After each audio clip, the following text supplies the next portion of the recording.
Hello students, तो आज मैं आपको prism formula and it's derivation बताने वाला हूं। तो देखिए प्रिज्म फार्मूला होता क्या है। यह म्यू इक्वल टू साइन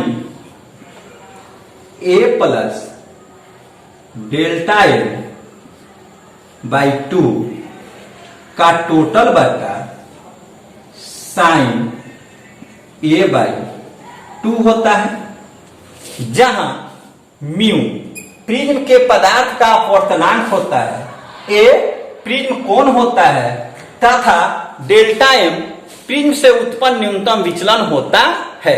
अर्थात हम कह सकते हैं कि वैसा सूत्र जो प्रिज्म के पदार्थ के अपवर्तनांक, प्रिज्म कोण तथा प्रिज्म से उत्पन्न न्यूनतम विचलन के बीच संबंध स्थापित करता है, उसे ही हम प्रिज्म सूत्र कहते हैं। प्रिज्म क्राउन ग्लास का भी बना हो सकता है, प्रिज्म प्लेन ग्लास का भी बना हो सकता है।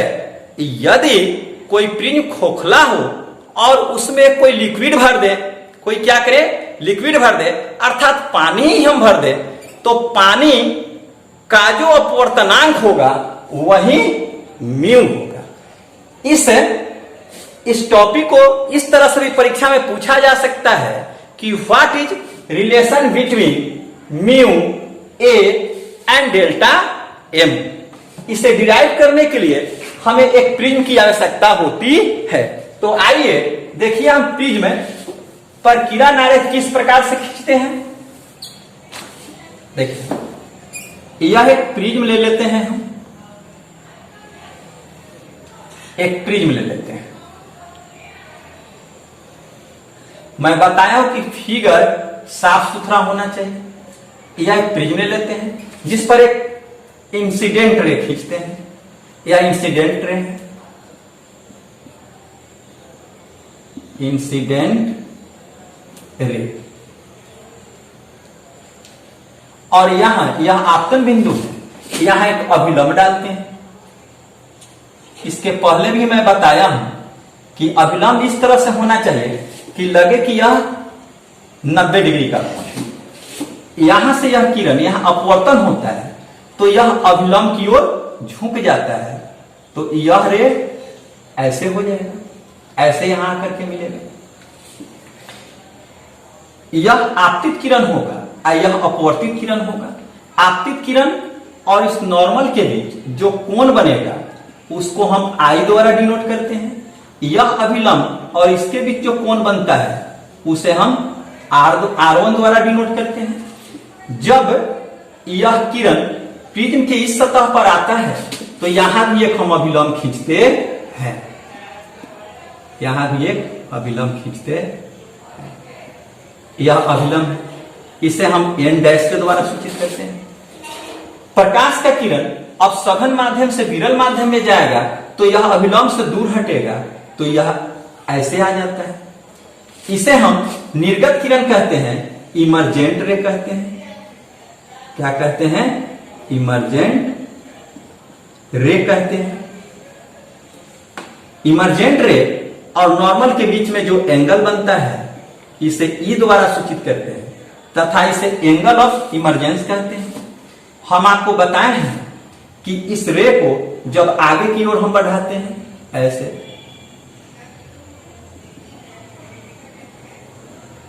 आगे की ओर बढ़ाते हैं और निर्गत किरण को पीछे की तरफ बढ़ाते हैं, तो यह दोनों जिस बिंदु पर मिलता है वहीं पर एक कोण का निर्माण करता है, जिसे हम विचलन कोण कहते हैं। यहां न्यूनतम विचलन हो रहा है, इसलिए इसको हम डेल्टा एम के द्वारा डिनोट करेंगे। अब देखिए यह R1 है, यह R2 होता है और इसे हम डेल्टा 1 के द्वारा डिनोट करते हैं, इसे डेल्टा 2 के द्वारा डिनोट करते हैं। यह जो बिंदु होता है इसे हम O के द्वारा डिनोट करते हैं, इस बिंदु को O डैश के द्वारा डिनोट करते हैं। इसे यह आप जानते हैं, हम बता चुके हैं कि यह प्रिज्म कोण होता है जिसको A के द्वारा डिनोट करते हैं। इसे हम B लिखते हैं और इसे C लिखते हैं। इसी तरह इसको यहां हम D लिखते हैं, यहां ई लिखते हैं, यहां एफ लिखते हैं और यहां जी लिखते हैं। तो देखिए, जब यह किरण इस पर आपतित होता है प्रिज्म के एबी सतह पर, तो यहां हम स्नेल के नियम को लगाते हैं। तो स्नेल के नियम को लगाते हैं तो यहां होगा म्यू इक्वल टू, यह होगा म्यू इक्वल टू साइन आई बटा साइन आर। आर होता है लेकिन यहां क्या है, R1 है, इसलिए हम क्या लिखेंगे, R1 लिखेंगे। जहां यह म्यू इस प्रिज्म के पदार्थ का अपवर्तनांक है। क्या है, अपवर्तनांक है। तो मैं आपको पहले से बता चुका हूं कि किरण को हम इधर से भी आपतित कर सकते हैं और इधर से भी आपतित कर सकते हैं, मतलब दोनों तरफ से हम किरण को आपतित कर सकते हैं। तो हम मान लेंगे कि एक बार इधर से यह किरण आपतित हुआ तो स्नेल के नियम से यह हुआ, अब किरण इधर से आपतित हो रहा है, ऐसे आपतित हो रहा है, ऐसे क्या है, आपतित हो रहा है, ऐसे किरण आपतित हो रहा है। तो यहां हम स्नेल के नियम को लगाएंगे, तो यहां स्नेल के नियम को लगाएंगे तो यहां हो जाएगा म्यू इक्वल टू साइन ई, अब बटा हो जाएगा साइन R2। क्या होगा, इतना हो जाएगा। मैं पहले से आपको बताया हूं कि जब किरण इस पर आपतित होता है और न्यूनतम विचलन होता है तो यह अपवर्तित किरण EF तथा BC आपस में समानांतर होता है। तो इससे हम इसे इस तरह से भी लिख सकते हैं, साइन आई बटा साइन R1 इक्वल टू लिख सकते हैं साइन E बटा लिख सकते हैं साइन R2। अब इसे हम इस तरह भी लिख सकते हैं, क्योंकि यह और यह समानांतर है, इसलिए लिख सकते हैं I कोण I इक्वल टू E, तथा लिख सकते हैं R1 इक्वल टू R2, इतना लिख सकते हैं। अब देखिए, इसमें थोड़ा सा ज्यामिति का हम उपयोग करेंगे तो यह हमें डिराइव हो जाएगा, हमें यह प्राप्त हो जाएगा प्रिज्म फार्मूला। तो देखिए, इसमें यह त्रिभुज बन रहा है, इस फिगर में क्या है, O डैश E और F, यह एक त्रिभुज बन रहा है। तो यहां हम लिखते हैं फ्रॉम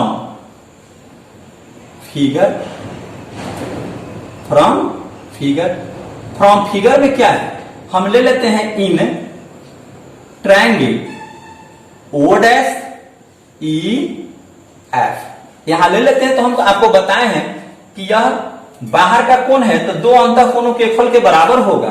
तो यहां लिखेंगे डेल्टा M इक्वल टू लिखेंगे डेल्टा 1 प्लस डेल्टा 2। यह भी हम बताए हैं कि डेल्टा 1 जब निकालना है तो हम I में से R1 को घटा देते हैं। तो यहां लिखते हैं I माइनस R1। इसी प्रकार जब इस बिंदु पर हम डेल्टा 2 को निकालते हैं, E में से R2 को घटा देते हैं, तो यहां हो जाएगा E माइनस R2। इसको आगे बढ़ाते हैं तो इसको हम लिख सकते हैं I प्लस E, यहां माइनस, यह हो जाएगा R1 plus R2। R1 plus क्या होगा, R2। तो देखिए, यहां I प्लस E है और यहां यह बताया जाता है कि I किसके बराबर है, E के बराबर है। तो हम I के निकट E लिख सकते हैं या E के निकट I लिख सकते हैं। तो इसे हम ऐसे लिखते हैं I प्लस I, यहां लिख लेते हैं, फिर यहां माइनस। यह देखिए, R1 और R2 दोनों आपस में क्या है, बराबर है। इसे सुविधा के दृष्टिकोण से हम R मान लेते हैं। तो R मान लेते हैं तो इसके बदले हम यहां R लिख देते हैं और यहां भी क्या करते हैं, R लिख देते हैं। यह हो जाता है 2I माइनस हो जाएगा 2R, यह हो जाएगा, जिसे हम डेल्टा M के बराबर लिखेंगे। किसके बराबर लिखेंगे, डेल्टा M के बराबर लिखेंगे। यह डेल्टा M है। अब इसे हम एक इक्वेशन मान लेंगे, इक्वेशन 1 हो गया। क्या हो गया, इक्वेशन 1 हो गया। अब देखिए, केवल ज्यामिति है इसमें। अब यह देखिए कि इसी फिगर में A, E, O और F एक चतुर्भुज का निर्माण कर रहा है। खूब ध्यान से देखना है, A, E, O और F एक चतुर्भुज का निर्माण कर रहा है। तो चतुर्भुज के चारों कोणों का क्षेत्रफल 360 डिग्री होता है। तो हम इसे लिख सकते हैं यहां नाउन इन, क्या लिखेंगे, ए ई ओ एफ। इसमें हम देखेंगे कि चारों कोनों का एफल कितना होता है, 360 डिग्री होता है। तो मैं आपको बता दिया कि यह प्रिज्म का यह सतह यह और यह अभिलंब के बीच जो कोण बनेगा वह 90 डिग्री का होगा। कितना का होगा, 90 डिग्री का। ठीक उसी प्रकार यहां भी जो कोण बन रहा है यह सतह और अभिलंब के बीच यह भी 90 डिग्री का होगा। तो आप यह सोचिए कि यह 90 डिग्री और यह 90 डिग्री, दोनों को जोड़ देंगे तो 180 डिग्री हो जाएगा। अब यह देखिए यहां रेस्ट दो जो कोण बन रहा है उन दोनों को जोड़ेंगे तो फिर 180 ही होना चाहिए और 180 ही होगा। तो यह कोण, यह जो कोण है यह और इसको हम जोड़ेंगे तो 180 के बराबर होगा। इस कोण को हम x मान लेते हैं। इस स्थिति में हम इसको लिख सकते हैं a कोण a plus x equal to 180 degree. इसे हम इक्वेशन 2 मान लेते हैं।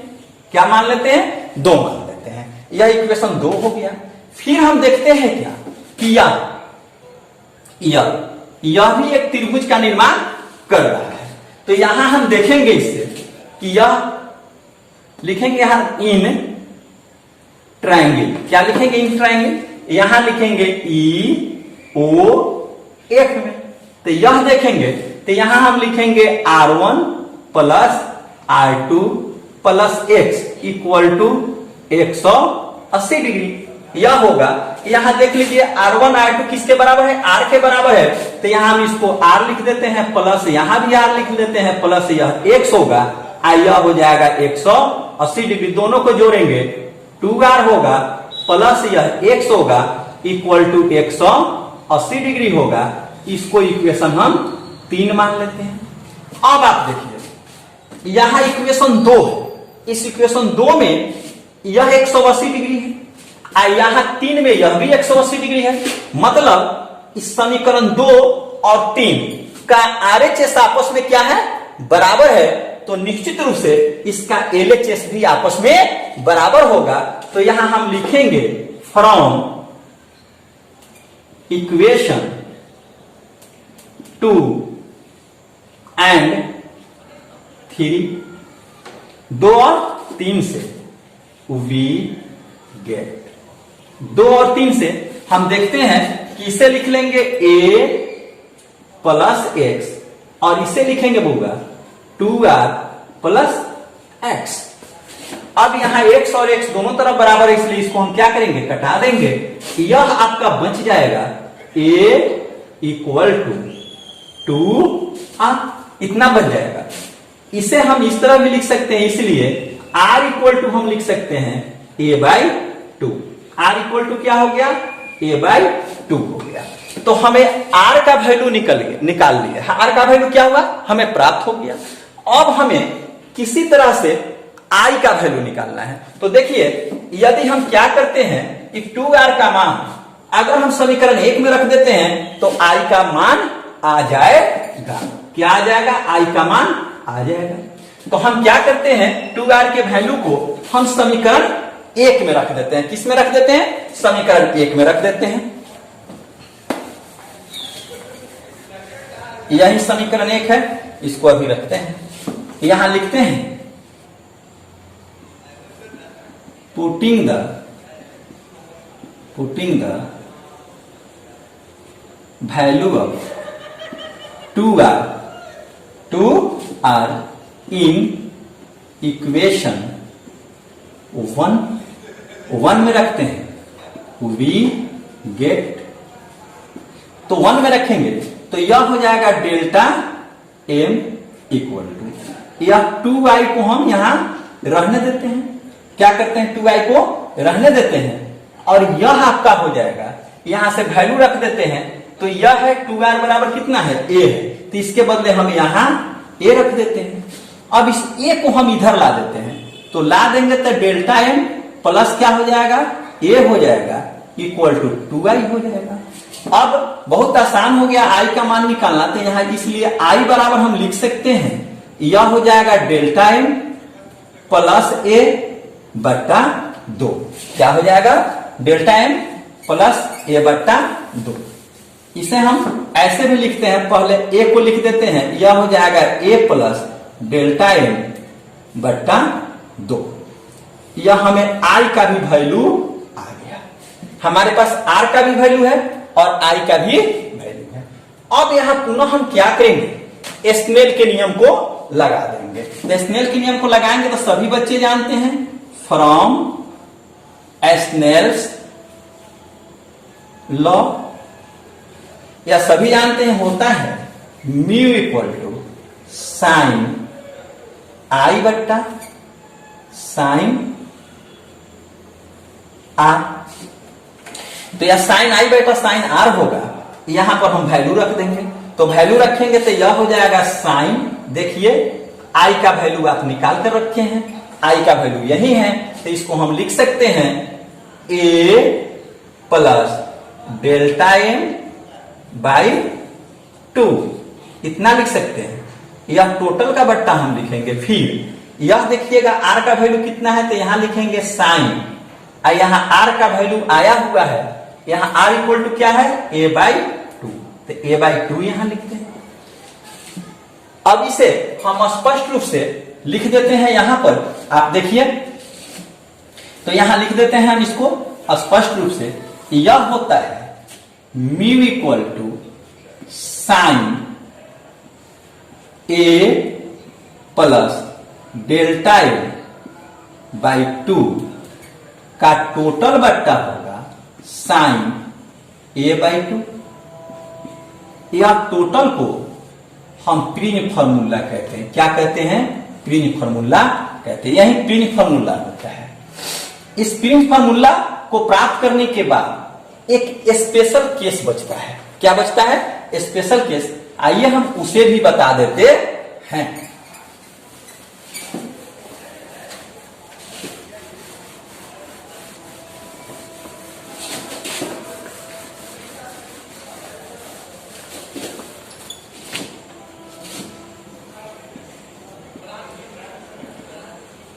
Special case.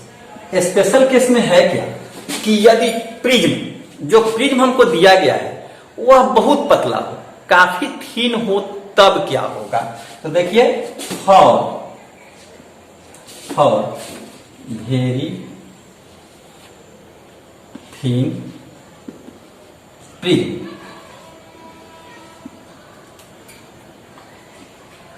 वेरी थीन, बहुत पतले प्रिज्म के लिए हम प्रिज्म को निम्न तरह से बना सकते हैं, ऐसे बना देते हैं।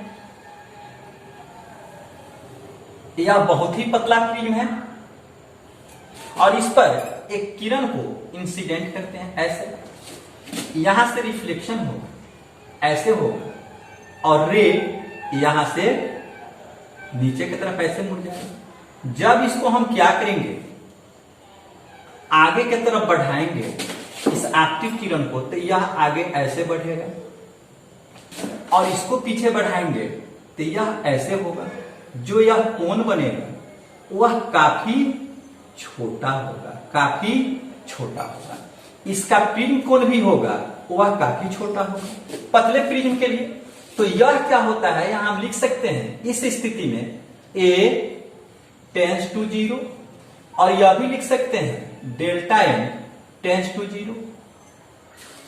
इसमें हम जानते हैं कि ऐसे लिखते हैं, limit x tends to 0 sine x equal to x के बराबर होता है। तो हम क्या करेंगे, यह जो आपका a 0 के तरफ है, यह भी किसके तरफ है? 0 के तरफ है। तो इस फॉर्मूला में इसे हम इस तरह से देखेंगे, तो यह sine a plus delta M by 2 है, और यह साइन a बाई 2 है। तो इस स्थिति में यह क्या होगा, म्यू इक्वल टू बचेगा, म्यू इक्वल टू यह होगा a plus delta M by 2, और यह बचेगा a बाई 2।